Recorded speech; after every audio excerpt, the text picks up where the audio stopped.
इस वीडियो के एंड तक आप वेब डेवलपमेंट से रिलेटेड कुछ कॉमन टर्मिनोलॉजीज को समझ पाएंगे, जैसे इंटरनेट, आईपी एड्रेस, एटसेट्रा।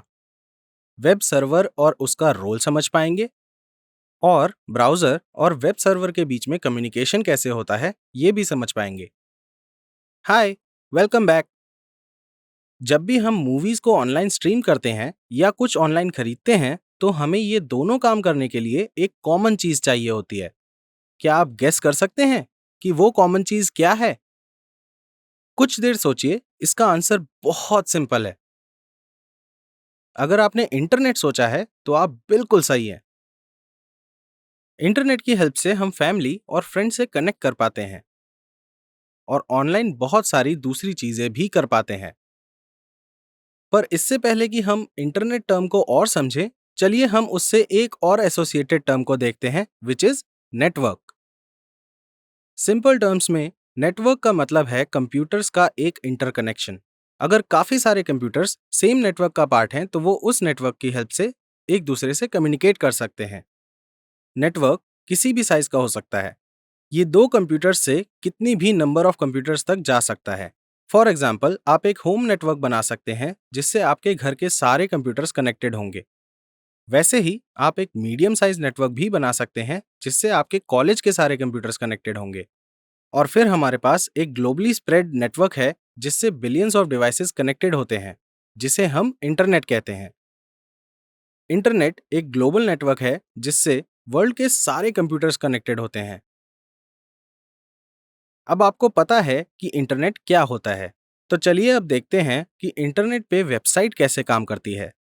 और इसे समझने के लिए हम दो एस्पेक्ट्स देखेंगे। पहला, कि सर्वर क्लाइंट को कैसे ढूंढता है, और दूसरा कि क्लाइंट सर्वर को कैसे आइडेंटिफाई करता है। चलिए फर्स्ट से स्टार्ट करते हैं। क्या आपके साथ कभी ऐसा हुआ है कि आपने ब्राउज़र में किसी वेबसाइट का यूआरएल एंटर किया हो और कोई और वेबसाइट खुल जाए? हम कंफर्टेबली कह सकते हैं कि ऐसा कभी नहीं हुआ होगा, राइट? तो अब इंटरेस्टिंग क्वेश्चन ये है कि इंटरनेट पर मिलियंस ऑफ वेबसाइट हैं और मिलियंस ऑफ यूजर्स उन्हें एक्सेस करने की कोशिश कर रहे होते हैं, पर फिर भी कभी मिक्सअप क्यों नहीं होता है? ऐसा इसलिए होता है क्योंकि हर वो डिवाइस जो इंटरनेट से कनेक्टेड होती है, उसका एक यूनिक एड्रेस होता है, जिसे आईपी एड्रेस कहते हैं। आईपी एड्रेस कुछ ऐसा दिखता है, जिसमें 0 to 255 के बीच के 4 नंबर्स डॉट से कंबाइंड होते हैं। आईपी एड्रेस की हेल्प से हम नेटवर्क पर किसी भी कंप्यूटर को यूनिकली आइडेंटिफाई कर सकते हैं, जिसका मतलब है कि अगर एक कंप्यूटर जिसका आईपी एड्रेस X है, उसने google.com की रिक्वेस्ट की है, तो गूगल सर्वर ये रिस्पॉन्स सिर्फ उसी कंप्यूटर को भेजेगा जिसका आईपी एड्रेस X होगा। अब इस एग्जाम्पल के सेकंड एस्पेक्ट को डिस्कस करते हैं, जो है कि एक कंप्यूटर जिसका एड्रेस X है, वो एक वेब सर्वर को, जैसे गूगल को, कैसे आइडेंटिफाई करता है। और ये समझने के लिए हम पहले वेब सर्वर और होस्ट के बारे में समझेंगे। ये एक नॉर्मल कंप्यूटर है जिसे आप, मैं या हर कोई यूज करता है। अब अगर मैं इस कंप्यूटर पर वेब सर्वर सॉफ्टवेयर इंस्टॉल करूं, तो इस सेम कंप्यूटर को हम वेब सर्वर या सर्वर की तरह रेफर करेंगे। जब ये वेब सर्वर कंप्यूटर पर इंस्टॉल हो जाता है, तो कंप्यूटर इसकी हेल्प से वेबसाइट होस्ट करता है। फॉर एग्जाम्पल, इमेजिन करिए कि गूगल को ये कंप्यूटर यूज करके अपनी वेबसाइट होस्ट करनी है।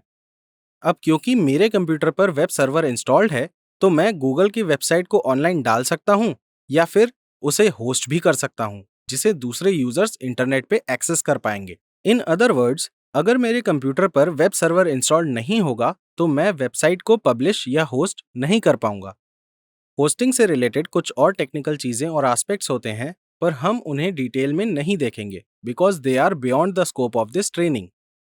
तो हम कह सकते हैं कि जब हम कंप्यूटर पर वेब सर्वर इंस्टॉल करते हैं, तो हम कंप्यूटर को एज अ सर्वर या वेब सर्वर या फिर एज अ होस्ट रेफर करते हैं। हम पूरी ट्रेनिंग में इसे एज अ सर्वर रेफर करेंगे। आप नोट करिए कि इंटरनेट पर जो भी वेबसाइट्स एग्जिस्ट करती हैं, उन सबका अपना सर्वर होता है।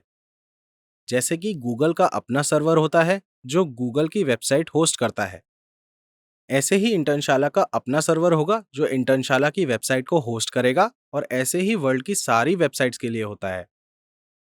अब इम्पॉर्टेंट क्वेश्चन ये है कि एक ब्राउज़र या क्लाइंट को कैसे पता चलेगा कि कौन सा सर्वर कौन सी वेबसाइट को होस्ट कर रहा है।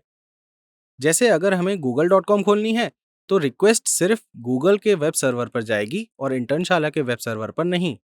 इसका मतलब है कि इस कम्युनिकेशन चैनल के बीच में कुछ है, जिसकी हेल्प से ब्राउजर उस वेबसाइट के कॉरेस्पॉन्डिंग करेक्ट वेब सर्वर को लोकेट करेगा जिसे हमने रिक्वेस्ट किया है। So to help our browser find the computer जो वेबसाइट को होस्ट कर रहा है, there are some special computers जो इंटरनेट प्रोवाइडर्स जैसे एयरटेल, जियो एटसेट्रा हमें प्रोवाइड करते हैं। ये स्पेशल कंप्यूटर्स एक सॉफ्टवेयर रन करते हैं नोन एज द डीएनएस और डोमेन नेम सर्वर। ये डीएनएस एक टेबल मेंटेन करता है जिसमें इंटरनेट पे अवेलेबल सारी वेबसाइट के नेम्स और उनके कॉरेस्पॉन्डिंग कंप्यूटर्स के आईपी एड्रेस मैप्ड होते हैं। टेक्निकल टर्म्स में हम वेबसाइट नेम को डोमेन नेम भी कहते हैं। तो आप इन दोनों टर्म्स में कंफ्यूज मत होइएगा, क्योंकि ये दोनों इंटरचेंजेबली यूज होते हैं। और जब ब्राउजर डीएनएस सर्वर से आईपी को फाइंड करता है, तो उस प्रोसेस को डीएनएस लुकअप कहते हैं। अब हमें वेब सर्वर के बारे में पता है और ये भी पता है कि ब्राउजर रेलेवेंट सर्वर को कैसे ढूंढता है। तो चलिए अब क्लाइंट सर्वर कम्युनिकेशन डायग्राम पे चलते हैं और इसे और अच्छे से समझते हैं। सबसे पहले हमारे पास एक क्लाइंट होता है जिसे सर्विस की नीड होती है। फिर क्लाइंट डीएनएस लुकअप से वो रेलेवेंट सर्वर ढूंढता है जो उसे वो सर्विस प्रोवाइड करेगा। जब ब्राउजर वो रेलेवेंट कंप्यूटर ढूंढ लेता है, तब वो उस पे चल रहे वेब सर्वर से कनेक्ट करता है जिससे कि वो कम्युनिकेट कर पाए। फिर ब्राउजर वेब सर्वर को रिक्वेस्ट भेजता है जिसमें वो मेंशन करता है कि उसे कौन सा वेब पेज चाहिए, जो इस केस में वेबसाइट का होम पेज है। फिर वेब सर्वर उस रिक्वेस्ट पे काम करता है और उस वेब पेज को अपने कंप्यूटर पे ढूंढता है। जब वेब सर्वर को वो पेज मिल जाता है, तो वो वेब पेज को ब्राउजर पे वापस भेजता है एज अ रिस्पॉन्स। एक और इम्पॉर्टेंट चीज, ब्राउजर और वेब सर्वर के बीच की रिक्वेस्ट और रिस्पॉन्स के स्पेशल नेम होते हैं। उन्हें हम HTTP रिक्वेस्ट और HTTP रिस्पॉन्स कहते हैं रिस्पेक्टिवली। तो जब हमें रिस्पॉन्स मिलता है, तो वो HTML कोड के फॉर्म में होता है। ब्राउजर इस HTML कोड को रेंडर करके उसे विजुअल फॉर्मेट में कन्वर्ट करता है, जिससे हम वेबसाइट देख पाते हैं। कभी आपने सोचा है किसी वेबसाइट का HTML कोड कैसा दिखता है? अगर आपको कभी किसी वेबसाइट का HTML कोड देखना हो, तो उस वेबसाइट पे जाके कहीं भी राइट क्लिक कीजिए और व्यू पेज सोर्स ऑप्शन को सिलेक्ट करिए।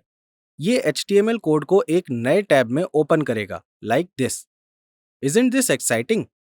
और इसके साथ ही हम इस वीडियो के एंड पर आ गए हैं। इसके बाद एक क्विज है। इस क्विज की हेल्प से आपके कॉन्सेप्ट्स प्रैक्टिस और सॉलिडिफाई हो जाएंगे। क्विज लेने के बाद अगर आपको ब्रशअप करने की जरूरत लगे, तो आप इन वीडियोस को फिर से देख सकते हैं। All the best!